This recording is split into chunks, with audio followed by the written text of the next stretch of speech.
restant bref, je vais essayer quand même, sans reprendre tout ce que vous avez dit, parce qu'il n'est pas question de refaire le colloque, mais quand même d'en tirer la substantifique moelle. Et vous dire d'ailleurs pourquoi j'étais ému de ton témoignage. Parce que dimanche dernier, à 12h30, mon meilleur ami est lui aussi parti. Un paysan de plus meurt des cancers agricoles. Et donc, voilà, ça m'a envoyé sur... et je te souhaite pas ça. Je souhaite que tu aies une longue vie encore et que les choses se passent bien. Mais moi, je suis paysan aussi. Et mon parcours a été jalonné de copains plus ou moins proches, de gens avec qui, parfois, on pouvait croiser le fer sur le modèle agricole qui était le bon. Et je suis sûr que tu sais de quoi je parle. Et puis qui, pourtant, un jour... on doit les accompagner dans leur dernière demeure et c'est terrible de regarder en arrière ces 20 dernières années et de faire le constat du désastre de ce qui est en train de se produire.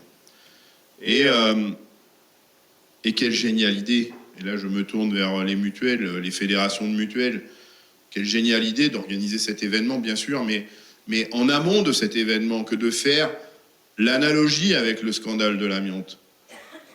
Quelle géniale idée de vous rassembler pour essayer de faire solidarité, pour essayer de faire bloc face à ces politiques publiques incohérentes. Parce que, et vous l'avez dit à merveille, les victimes sont les mêmes. C'est les travailleurs. Et ce qui, moi, m'engage encore plus dans une forme de colère, c'est les enfants qui sont en première ligne. Et sur le sujet de l'agriculture, c'est particulièrement criant. Parce que les études que nous sortent le Parlement européen, non, la Commission européenne, pardon, sur les risques au travail, sont absolument plus sans aucune ambiguïté. Le principal risque au travail des agriculteurs, c'est l'exposition aux pesticides. Le principal risque de maladie pour leurs enfants, c'est l'exposition aux pesticides de leurs parents. Est-ce qu'on va continuer de sacrifier les générations futures et nos enfants sur l'autel du profit de Bayer, de Monsanto, de Syngenta et de toute la clique qui va avec? Est-ce qu'on va continuer longtemps comme ça? Et le faire, et c'est là je reprends ma casquette de député européen, le faire avec le concours de politiques publiques qui continuent de perfuser cette agriculture-là. Et tant qu'on perfusera cette agriculture-là, elle ne disparaîtra pas. Et c'est tout l'enjeu de l'engagement politique, c'est tout l'enjeu de mon choix de devenir élu au Parlement européen. Ma difficulté, notre difficulté, je vois Claude en face de moi, parce qu'on croise le fer ensemble, j'ai une pensée aussi pour celle qui nous a quittés trop tôt et que vous connaissez tous, et qui a conduit un combat jusqu'à la fin contre les toxiques de tout nom, bien sûr Michel Rivasi. C'est que même si la science, et je regarde Eric Serralini, nous éclaire sur ce que nous devons faire, même si les constats, les statistiques sont absolument désastreuses, on continue d'avancer comme si tout ça n'existait pas. Et donc ce que nous avons besoin, nous, Claude et tous les copains, je ne vois pas d'autres députés européens malheureusement dans la salle, mais Marie était là, Christophe Clergeau était là tout à l'heure, et j'insiste, la pensée pour Michel Rivasi, c'est d'inverser la tendance, c'est de renverser la table.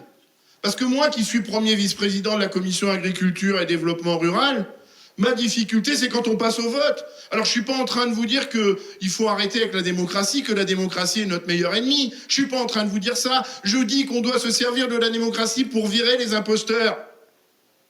Parce que quand on ne tient pas compte de la science, quand on ne tient pas compte des statistiques, les politiques publiques qui sont déployées, qui ne tiennent pas compte de ça, sont des impostures. Et c'est votre argent, je ne sais plus à qui a dit on est tous des contribuables. Eh bien c'est votre argent, c'est notre argent qui sert à faire ça. Et donc moi, je suis comme Martin Luther King, personne n'a fait le I have a dream, mais moi aussi je fais des rêves. Et je rêve qu'un jour, les citoyens prennent conscience de cet enjeu-là. Que les citoyens disent, mais ça suffit, les lobbies, ils prennent trop de place. Mais en vérité, moi, j'ai fait un pas de côté. J'ai arrêté de me battre contre les lobbies. Ceux contre lesquels il faut se battre, c'est ceux qui portent les oreilles, qui écoutent les lobbies. Parce que le jour où les oreilles des lobbies disparaissent, les lobbies disparaissent avec eux. Moi, j'ai une anecdote. Les lobbies sont venus me voir les 6 premiers mois de mon mandat. Aujourd'hui, ils ne connaissent plus l'adresse de mon bureau. Ils ont tout de suite compris qu'ils perdaient leur temps. Et donc, c'est ça l'enjeu. Alors, vous allez dire, Bito, il nous fait un meeting de campagne électorale. Mais je vous dis ça depuis le mois de mai 2019, depuis que je suis entré dans cette magnifique institution qu'est l'Union européenne. Parce que très tôt, j'ai compris où était le problème. C'est que quand bien même on a l'objectivité de la bonne réponse, on se fait déboîter parce que les gens qui sont à la manœuvre, parce que la gouvernance de cette Union européenne est confiée aux voyous. Aux voyous. Moi, je les appelle comme ça. Et donc, vous avez le pouvoir. Et donc, merci de vous constituer en association parce que c'est un moyen de décupler. Et je faisais partie des 3 fondateurs de Phyto-Victimes avec Paul François. Et on pense à lui aussi aujourd'hui. Avec Paul François, avec Dominique Marion, qui à l'époque était président de la FNAB. Certains dans la salle le connaissent. Et moi, on était les 3 fondateurs de Phyto-Victimes. C'est aussi un outil pour accompagner les victimes. Mais ça ne suffit pas. On est dans le curatif. Eh bien, aujourd'hui, on a suffisamment d'éléments pour anticiper, pour prévoir, pour faire de la prévention. Et c'est aussi le rôle des mutuelles, parce que tant qu'on sera dans des logiques curatives de réparation, on sera dans un puits sans fond. Tant qu'on n'empêchera pas les pesticides, on devra réparer les dégâts des pesticides sur la santé, sur le climat, sur la biodiversité, sur les ressources vitales, l'air qu'on respire, l'eau qu'on boit. Donc, arrêtons avec ces solutions curatives qui sont des puits sans fond et utilisez l'argent public de vos impôts pour enfin faire en sorte qu'on soit sur des logiques d'anticipation et de prévention et qu'on protège définitivement nos enfants et l'avenir des générations futures. Donc merci à vous tous d'être venus aujourd'hui. Merci aux mutuelles et au collectif de mutuelles. Et mon dernier mot, il est pour toi, Martin. Voilà, rapide. Mais ouais, parce que ça a été dit, il l'a dit, il est génial. Eh ben oui, t'es génial, merci, t'es un drôle de type. On se connaît depuis très longtemps maintenant. Tu fais des choses un peu décalées, mais c'est précisément parce qu'on sont décalés qu'elles ont de la portée. Et donc, merci infiniment de coordonner tout ça et de faire le travail remarquable que tu fais et qui a permis cette belle journée.